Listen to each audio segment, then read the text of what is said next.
Join me, Deborah Pettit, to explore fantastic worlds, learn writing skills, and develop a love for learning. Hi guys, welcome back to my channel. I'm Deborah Pettit, and I was wondering, I have a question for you. Do you struggle with dialogue? Do you struggle with punctuation? Do you struggle with writing dialogue that sounds natural? Yeah, I've been learning a lot about dialogue lately. So I want to dive into the world of conversation, right? That's what dialogue is. Characters talking to each other, right? Or we'll get to internal dialogue as well. But it's always here. We want to learn together. So if you have a comment or something to add or a question about anything, leave a comment below. So external dialogue is the words inside quotation marks. It shows what the characters are saying in a play, a novel, a movie script, any other writing. But internal dialogue is actually what's going on inside the character's brain, their thoughts, right? In my very first draft of the Heroes of the Taduma Forest, oh my goodness, I had pretty much zero dialogue. It was pretty ugly. But I started researching dialogue and started hearing a lot more about how I could write dialogue into my story and how much better a story can be if it has good dialogue. A story becomes more realistic and more interesting if you have dialogue.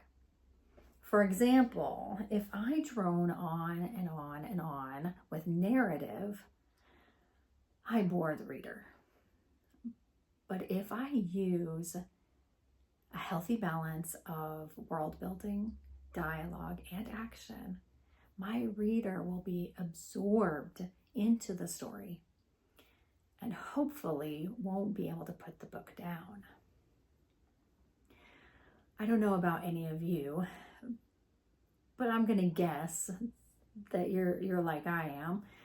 I want to inspire or engage my reader. I don't want to bore my reader to tears. So I have 4 examples of how you can write dialogue with correct punctuation. So number 1, "I saw it first," one elf cried out.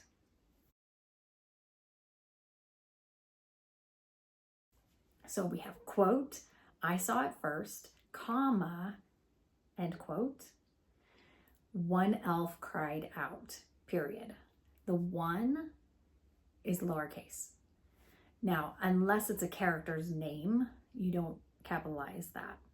So if you said, Sarah said, then yes, Sarah would be capitalized. But if you said the man said, the is not capitalized. Then you want a period at the end, of course. Number 2. "No, sweet pea," Olivia said. "We have to help our people now. There's no time to lose." This is having a quote here and a quote here, and you're sticking in either, so-and-so said, or you could even do an action that they took. She closed the book, something like that. But let me show you. It's a little bit trickier. Quote, "No, sweet pea," comma, quote, "Olivia said," period. That's your sentence. Your second sentence is the last of the quote. Quote, "We have to help our people now. There's no time to lose," period, end quote. All right, number 3. "I'm right here." Emma flew into Olivia's arms.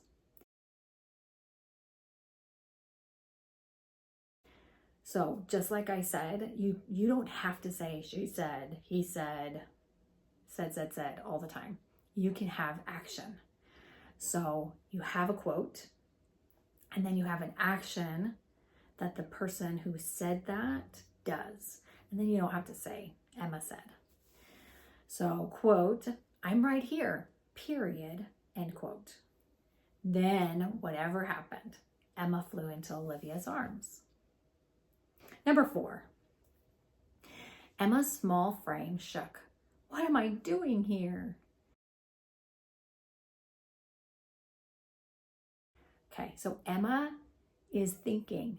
It's internal dialogue. And it's pretty easy. It's even easier than all these quotation marks. So Emma's small frame shook is just regular narration. What am I doing here? That's her thinking. You italicize it. That's all you do. There are other rules for dialogue that I could go on and on about, but I thought 4 is kind of a nice number. But how about you? What rules do you struggle with? Go ahead and comment below. And what's your favorite book with dialogue? Next week, we're going to discuss theme. What's the purpose of your story? I'll discuss the theme of my side story, The Missing Moonstone. I'll read a short excerpt from it. This is an exclusive story just for my newsletter subscribers. So go to deborahpettit.com and sign up. There are 4 parts, maybe 5. I don't know, 4 or 5. And I'll be sending out the first one December 1st. So you want to go now so that you can get the story, The Missing Moonstone. See you next week.